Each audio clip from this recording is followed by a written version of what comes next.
The most dangerous jobs are always intriguing and look really cool on TV. However, is a truly dangerous job worth it?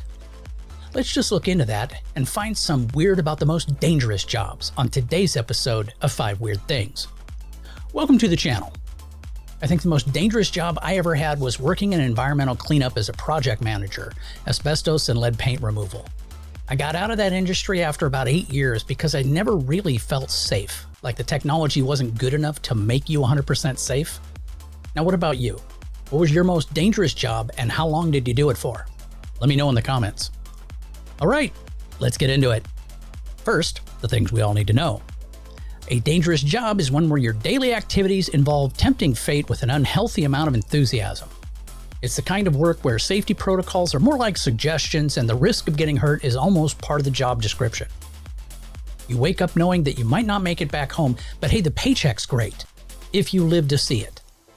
Now, your work environment might include unpredictable elements like gravity, fire, gunfire, fighting, or huge things that may squish you, and that could explode on you for no good reason.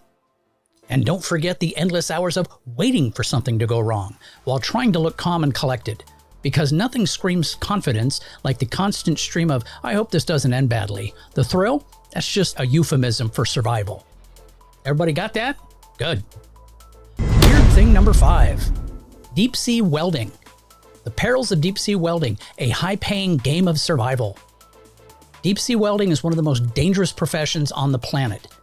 It's not just welding, it's welding underwater, in freezing temperatures, under immense pressure, while hoping nothing explodes. Because let's face it, if something goes wrong down there, it really goes wrong down there. One of the biggest threats is decompression sickness, also known as the bends. When a welder ascends too quickly, nitrogen bubbles form in the blood, causing extreme pain, paralysis, or worse. It's like shaking a soda can and hoping it doesn't explode, except you're the can. Then there's electrocution.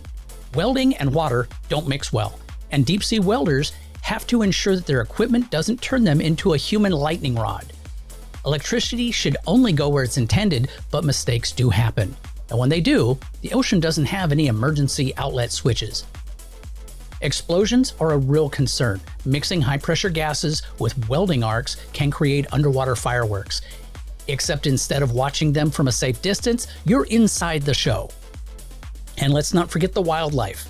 Sharks don't care that you're just trying to do your job, and curious sea creatures can turn an already hazardous day into a full-blown horror movie. If the equipment doesn't get you, the deep sea food chain just might. Despite the dangers, deep sea welders are paid handsomely for their high-risk work.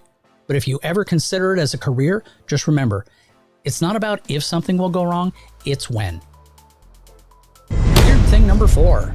Alaskan crab fishermen. The perils of Alaskan crab fishing, risking it all for claws and cash. Alaskan crab fishing is not just a job, it's a battle against nature where the stakes are your actual life.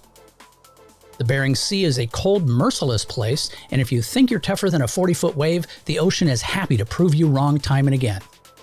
One of the biggest threats? Drowning. The deck is a slippery, ice-covered mess, and falling overboard isn't just inconvenience, it is a death sentence. With water temperatures barely above freezing, hypothermia sets in within minutes. Even if somebody throws you a lifeline, chances are your muscles will already have given it up. Then there's the weather. Gale force winds, rogue waves, storms that could make a pirate cry are all just another Tuesday. When the sea gets angry, boats get tossed like bathtub toys. And let's not forget about ice buildup. Too much of it on the boat, and you'll find yourself testing how well crabs survive at the bottom of the ocean. Of course, the equipment is also out to get you. Those massive crab pots weigh hundreds of pounds, and one wrong move can leave you flattened like a pancake, or worse, knocked overboard.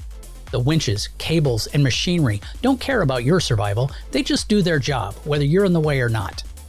Despite the absurd risks, the paycheck is good enough to keep fishermen coming back.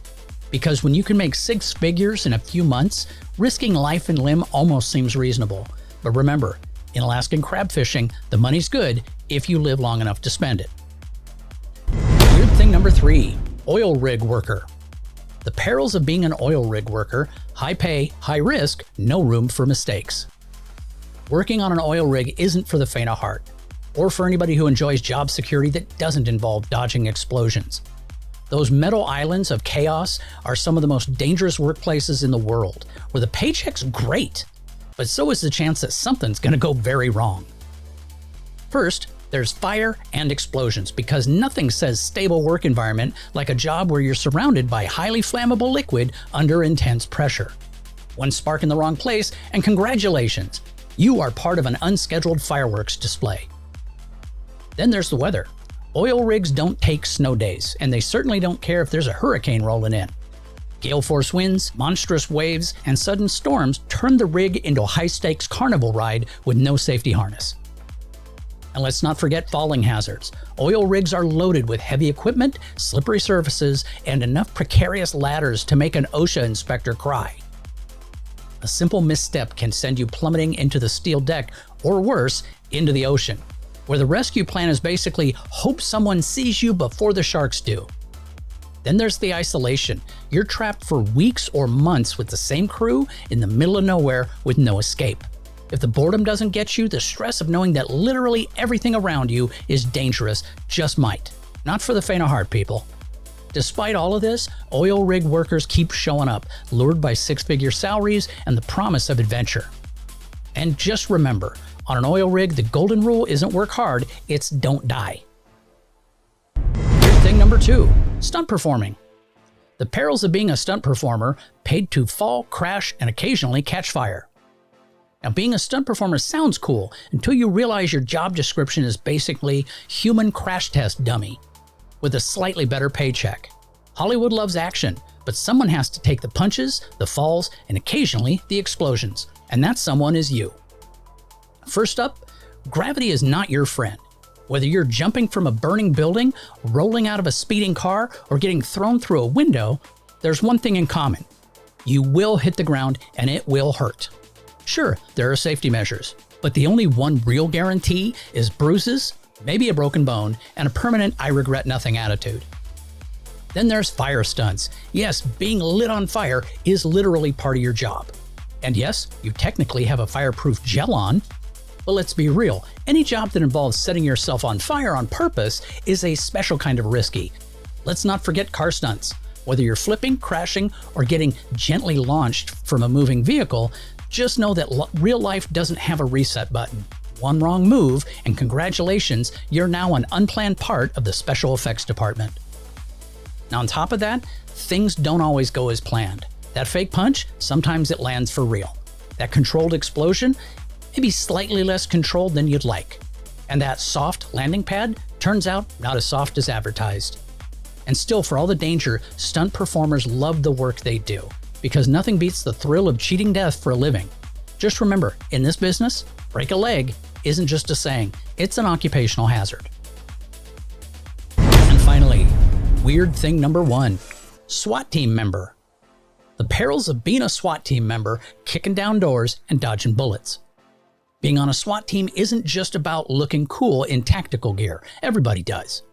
It's about running toward danger while everyone else is running away. Goes against human nature. If regular police work is risky, SWAT is like cranking the danger dial to, are you serious? First, there's the first through the door problem. SWAT teams handle high-risk raids, hostage situations, and armed standoffs, which means if someone on the other side has a weapon, spoiler alert, they usually do, the first officer in is basically playing a guess who's got a gun on hard mode. Then there's the equipment. Sure, you get body armor, but that only helps if you get hit in the right spot. And flashbang grenades? Great for disorienting suspects, also great for accidentally disorienting yourself if you miscalculate the toss. Nothing like stunning your own team to start the raid off right. Booby traps? Yeah, those do exist. Some criminals take home security to a whole new level. Rigging tripwires, explosives, even modifying door handles to make sure that SWAT has a really bad day. If you thought Home Alone was just a movie, think again. And let's not forget the stress. One mistake and lives are on the line. It's a job where split-second decisions mean the difference between a successful mission and a headline that starts with tragic incident during raid. Despite the risk, SWAT officers keep showing up, because if they don't, who will? Just remember, the job pays well, the benefits are killer, but so do therapists for the nightmares. Well, that's it for today's episode. I hope you liked it, and maybe it makes you want a new job. Me? I got a desk job. I'm good with that. Please watch a few more of my videos. I'd really appreciate it. Take care. Have a great day.